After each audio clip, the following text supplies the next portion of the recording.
Hello everyone, welcome to Coursify. I am Reema और आज हम करेंगे एनसीईआरटी बायोलॉजी एग्जाम्पलर क्लास 12 का chapter number 13 organisms and population. तो शुरुआत करते हैं हम राउंड नंबर 4 से लॉन्ग आंसर टाइप क्वेश्चंस के साथ। क्वेश्चन नंबर 3, ये रहा हमारे पास question number 3। The following diagrams are the age pyramids of different population. कहा गया है कि नीचे दिए गए जो 3 पिरामिड हैं वो डिफरेंट पॉपुलेशन के स्टेटस को रिप्रेजेंट कर रहे हैं। तो बताइए कि कौन सा पिरामिड कैसा पॉपुलेशन का स्टेटस प्रेजेंट करता है। तो यहाँ पे हम देखेंगे कि हर पिरामिड में 3 तरह के टायर्स दिए गए हैं, जिसमें कि जो ये क्रिस क्रॉस वाला जो टायर है जो सबसे नीचे है वो प्री रिप्रोडक्टिव इंडिविजुअल्स को डिनोट करता है। फिर उसके बाद ये जो लाइन वाला टायर है जो कि टायर नंबर 2 है वो रिप्रोडक्टिव इंडिविजुअल्स के लिए डिनोट करता है। फिर उसके बाद जो पूरा ब्लैंक टायर है जो कि सबसे टॉप पर है किसी भी पिरामिड के, वो पोस्ट रिप्रोडक्टिव इंडिविजुअल्स को डिनोट करता है, यानी कि ओल्डर पीपल्स को।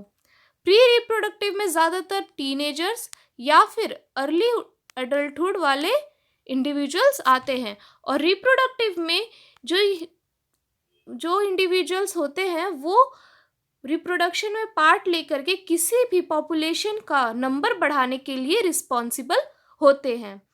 तो यहाँ पे शुरू करते हैं हम सबसे पहले फिगर नंबर ए से। फिगर नंबर ए के पिरामिड जो है वो ट्रायंगुलर शेप का है और इसमें 3 टायर्स को हम क्लियरली देख सकते हैं, 1 टायर, 2 टायर और 3 टायर। इसमें से जो सबसे नीचे वाला जो टायर है जो कि प्री रिप्रोडक्टिव इंडिविजुअल्स के लिए डिनोट करता है वो सबसे ज़्यादा बड़ा है, और जो सबसे टॉप वाला जो टायर है जो कि पोस्ट रिप्रोडक्टिव इंडिविजुअल्स के लिए डिनोट करता है, जिसमें कि सारे ओल्ड पीपल्स आ जाते हैं, वो सबसे कम है। और जो बीच वाला जो रिप्रोडक्टिव वाला पार्ट बच गया वो यहाँ पे एक इंटरमीडिएट हो रहा है ओल्डर पीपल्स के बीच और जो प्री रिप्रोडक्टिव इंडिविजुअल्स है उनके बीच। तो जब भी किसी पॉपुलेशन में अगर यंग पॉपुलेशन की संख्या ओल्डर पॉपुलेशन से ज़्यादा हो जाए तो वो पॉपुलेशन हमेशा ही ग्रो करेगा। कैसे करेगा समझते हैं।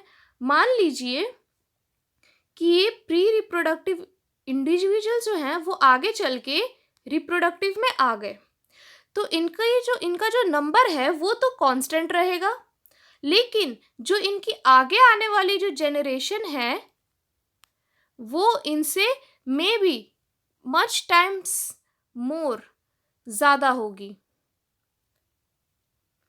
तो ऐसा ही हो सकता, ऐसा भी होगा कि जो रिप्रोडक्टिव है वो चले जाएंगे ओल्डर में और इनकी जगह जो है वो प्री रिप्रोडक्टिव ले लेंगे।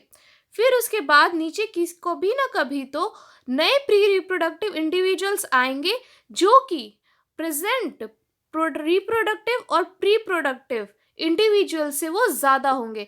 तो इस स्टेटस में through out the population status the population keeps increasing. जैसा कि अभी हम इंडिया में देख सकते हैं कि हमारे पास जो यूथ है वो सबसे ज़्यादा है, इसीलिए यहाँ की जो पॉपुलेशन है वो बढ़ती जा रही है। फिर उसके बाद हम आते हैं फिगर नंबर बी पर।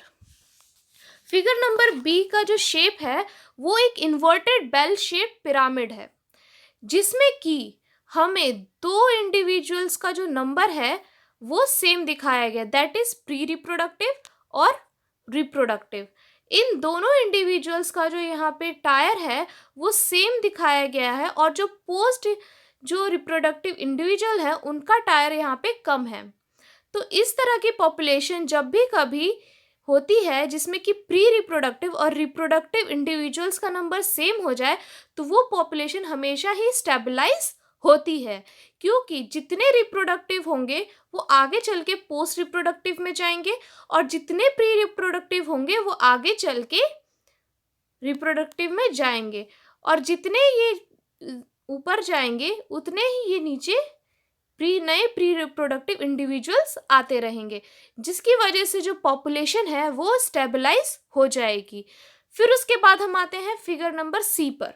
फिगर नंबर सी में इस शेप को हम अर्न शेप पिरामिड कहते हैं, जो कि दिखाता है कि जो प्री रिप्रोडक्टिव पॉपुलेशन है उसका नंबर यहाँ पे सबसे कम है, और जो पोस्ट रिप्रोडक्टिव पॉपुलेशन है उसका नंबर यहाँ पे सबसे ज़्यादा है, और जो रिप्रोडक्टिव पॉपुलेशन इंडिविजुअल बच गए उनका वो यहाँ पे इंटरमीडिएट कर रहे हैं between post reproductive and pre reproductive.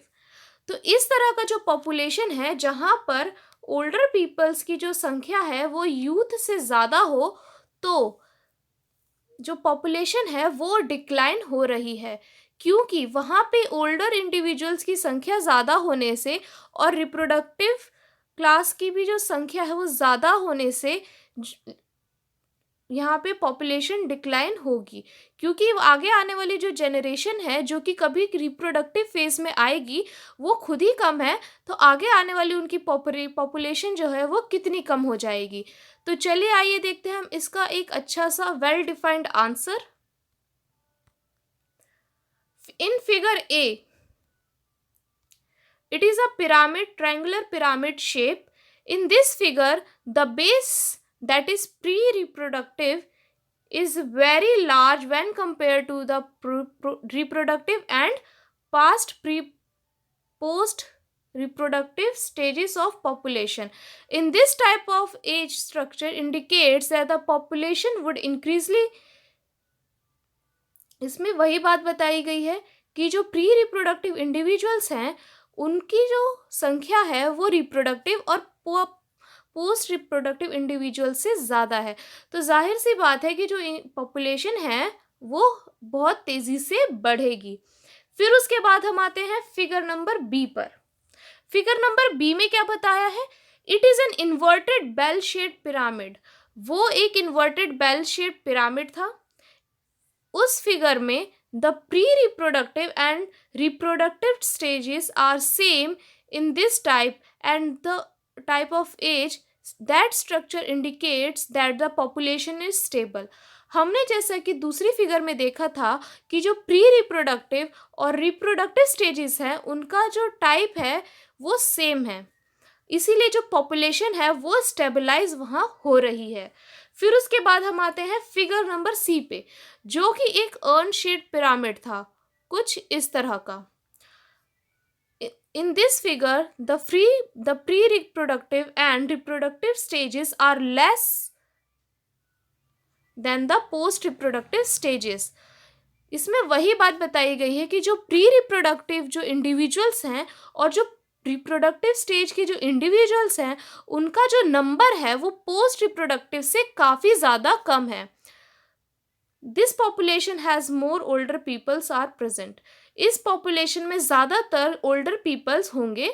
This type of age structure indicate that the population is definitely declining.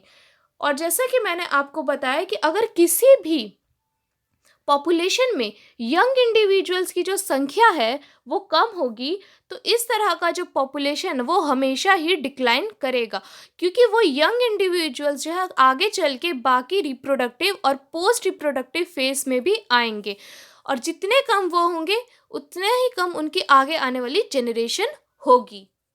तो जैसे कि यहाँ पे स्टेबल पॉपुलेशन का एग्जाम्पल ले ले अगर हम, कुछ कंट्रीज़ होती हैं जैसे कि जर्मनी, पोलैंड और आइसलैंड, जिनका पॉपुलेशन जो है हमेशा स्टेबल रहता है, यानी कि वो 0% पॉपुलेशन रेट शो करते हैं। 0% पॉपुलेशन रेट शो होने का मतलब है कि जो नंबर ऑफ बर्थ हैं और नंबर ऑफ जो डेथ हैं वो हमेशा ही सेम रहते हैं। और यहाँ पे जो इंक्रीज रैपिडली का जो एग्जाम्पल होगा वो उससे अच्छा, इंडिया से अच्छा एग्जाम्पल और कोई हो ही नहीं सकता, जहाँ पर प्री रिप्रोडक्टिव स्टेज इंडिविजुअल्स की जो संख्या है वो सबसे ज़्यादा है। तो इसी के साथ ये क्वेश्चन यहीं पर ख़त्म होता है।